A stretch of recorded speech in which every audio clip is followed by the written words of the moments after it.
Good morning.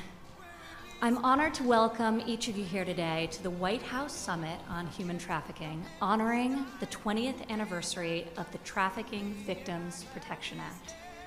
On behalf of the President, thank you for joining me to celebrate this milestone and to recognize the incredible work that has been done across this country to tackle modern-day slavery, pursue justice for victims, and hold traffickers accountable.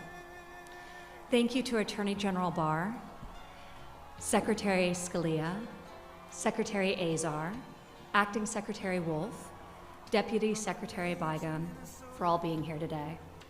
Under your leadership and in coordination with the full of government, the United States is committed to ending human trafficking in all of its grotesque and evil forms.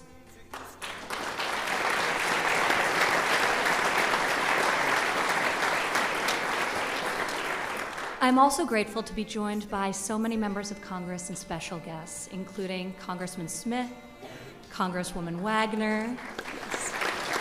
Please stand.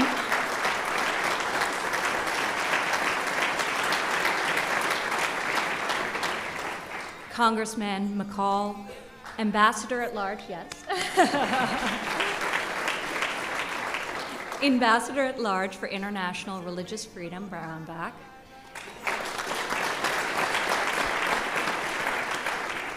And U.S. Ambassador to the Holy See, Callista Gingrich. Thank you, Callista.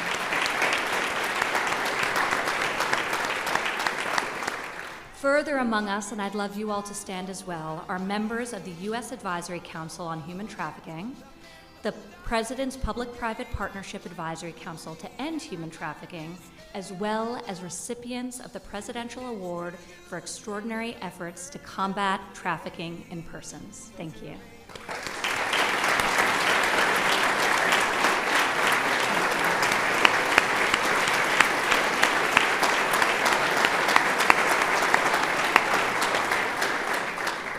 Each of you possess a wealth of knowledge and action-oriented approach that are invaluable resources in this fight against this crime and as we seek to best support survivors.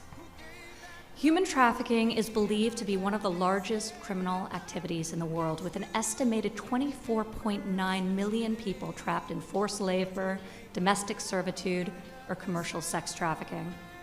It is also, sadly, one of the most lucrative illegal industries worldwide, generating over $150 billion in annual profit. This issue has no demographic limitations and exploits society's most vulnerable, often women and children, and particularly targets runaway and homeless youth. In 1983, Robert Fuller and Louis Maltera's, two middle-aged men, both born with intellectual disabilities, were discovered working on a dairy farm in Chelsea, Michigan. Isolated from the world, these two men were working 17-hour days with no pay and living in squalor. They were hidden in plain sight. The ruling of United States versus Kobminski, as Robert and Lewis's case would come to be known, recognized that the U.S. involuntary servitude and slavery statutes were not sufficient in their scope, lacking necessary provisions to guarantee protections for these men and so many others. This case spurred what would become a national outcry for legislation to address modern-day slavery. In 2000, Congress responded. Under the leadership of former Senator Sam Brownback and Representative Chris Smith, whom you'll hear from shortly, Congress passed the monumental, bipartisan Trafficking Victims Protection Act.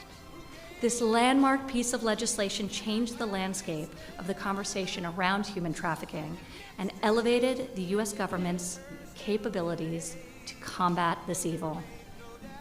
The TVPA created a number of protections for victims, ensuring that they had access to necessary services. It also sharpened prosecution capabilities, criminalizing a broader scope of human trafficking-related crimes and requiring convicted traffickers to provide full restitution to their victims. The TVPA enhanced prevention efforts as well, creating for the first time in U.S. history an office to monitor and combat trafficking in persons within the State Department.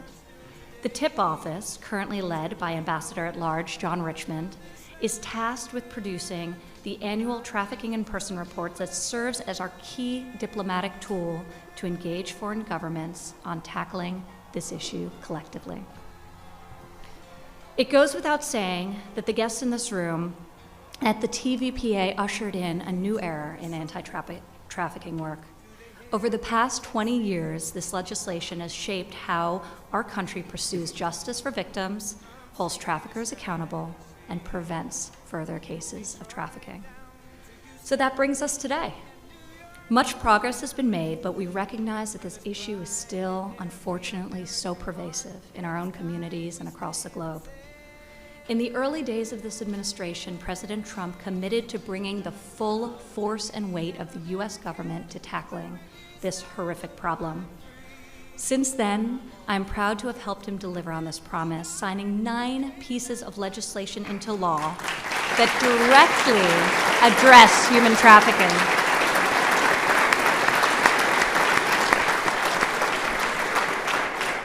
And we're just getting started. These bills, amongst other things, expanded on the provisions of the TVPA of 2000 to include required law enforcement victim training and HHS grants authority for academic institutions to educate teachers and students of signs of sex and labor trafficking, and so much more. In 2017, President Trump signed an executive order to dismantle transnational criminal organizations, including those trafficking human beings.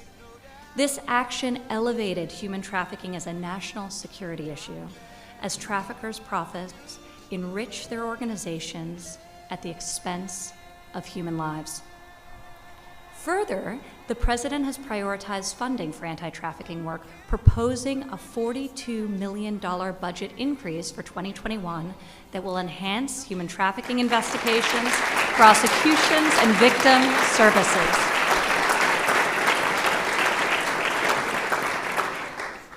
We are resolved and we are relentless in the fight to hold perpetrators accountable and restore human dignity for victims. This administration has fought and will continue to fight this crime and ensure that survivors can access the services they need.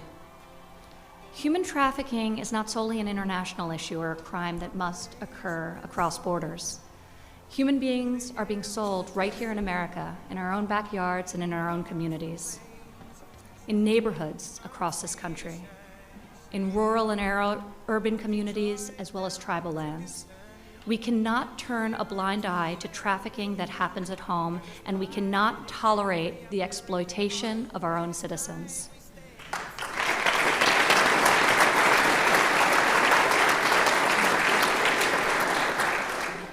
The prevalence of domestic trafficking was brought to a new light for me on a recent visit to Atlanta. Facing one of the nation's highest rates of human trafficking, the city of Atlanta has taken big strides forward to equip survivors with long-term care and the skills they need to succeed as they begin to rebuild their lives. One of those facilities leading this effort in Atlanta is Wellspring Living, a nonprofit providing a path forward to survivors of domestic sex trafficking. Wellspring's motto is to live and dream again, a beautiful testament to what I witnessed that day. I met incredible, courageous women in Wellspring Living's Women's Academy, which is dedicated to helping survivors attain skills for their GED, an apprenticeship, and a future career. A few of those ladies join us here today, including Jessica Hamlet. Jessica's story is one of remarkable transformation. Jessica shared with me her very personal and heartbreaking experience of being trafficked for sex domestically after surviving childhood abuse, losing custody of her children, and facing serious challenges with drug addiction herself. Despite all this, Jessica recently completed an apprenticeship at Delta Airlines, regained custody of her beautiful, sweet daughter, who I had the honor of meeting that day in Atlanta, and now works full-time for the city. Her resilience is inspiring, And I would be honored if Jessica would come up and say just a few words.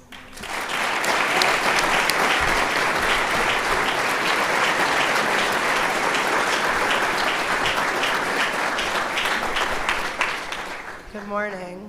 My name is Jessica Hamlet, and I am a resilient and creative woman who is here to share a story of hope. My life didn't start out looking very hopeful. Actually, I was born into a situation that set me up for failure. At the age of 8, I was introduced to drugs and was exploited at the age of 12. For years, I found myself in the middle of violence and also addiction. A constant nightmare of having to do things that no human being should be forced to do or made to do. I thought this was just the way that life was supposed to be. Until about 5 years ago, I met a woman named Tammy, a Delta flight attendant, who has worked with women inside the jail where I was incarcerated. Tammy realized I was a victim and not a criminal, but I was facing 25 years in prison. And after 2 years of fighting for me, the judge, as well as the statewide prosecutor, was able to say that they agreed to send me to a program so that I could have a chance at life. A constant nightmare of having to do these things had me feeling as if I was never going to have a chance at life. I couldn't believe that Wellspring was going to be able to accept me after doing an interview with them. We applied and I got in. I think I cried the whole day. I couldn't believe there was a way out and there could be hope for me. Getting into Wellspring was easy, staying was hard, really hard. I packed my bags about 7 different times and said I couldn't do this, or maybe I should just go. But I didn't. I didn't leave at all. My program coordinator, Andrea Hipwell,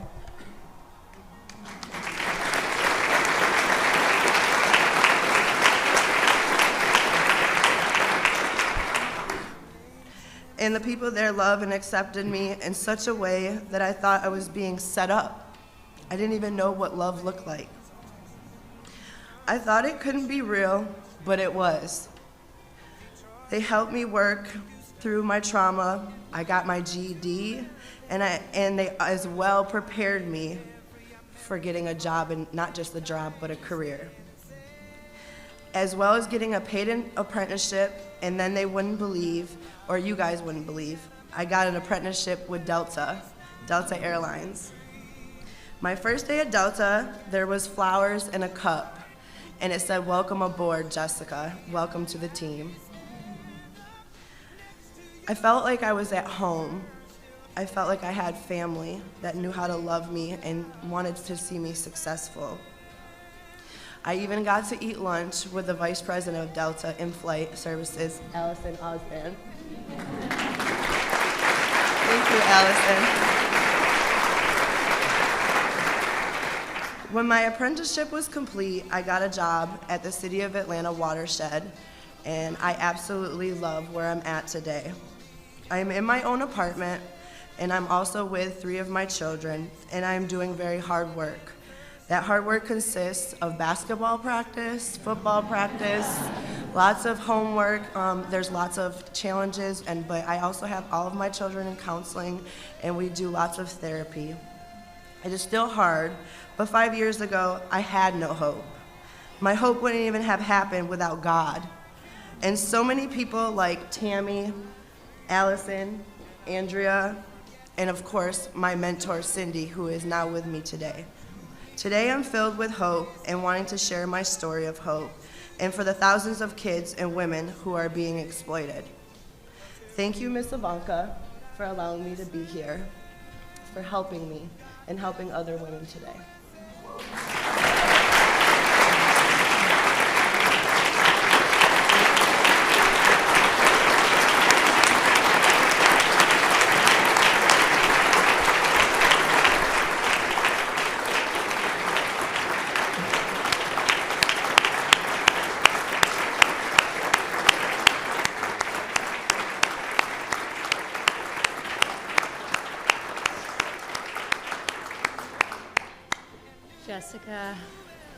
You have shown courage and resilience that few of us will ever know, and we are so grateful for you being here and sharing your very powerful voice with all of us today. So thank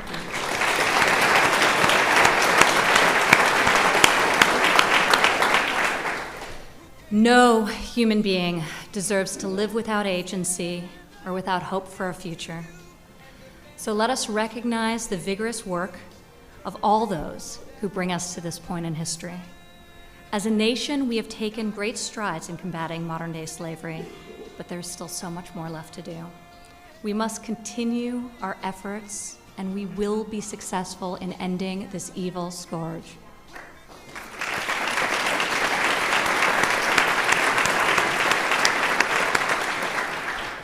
Thank you all so much for being here. And with that, I would like to welcome Attorney General Barr, who has been such a formidable champion on this issue, to come up and join us and say a few words.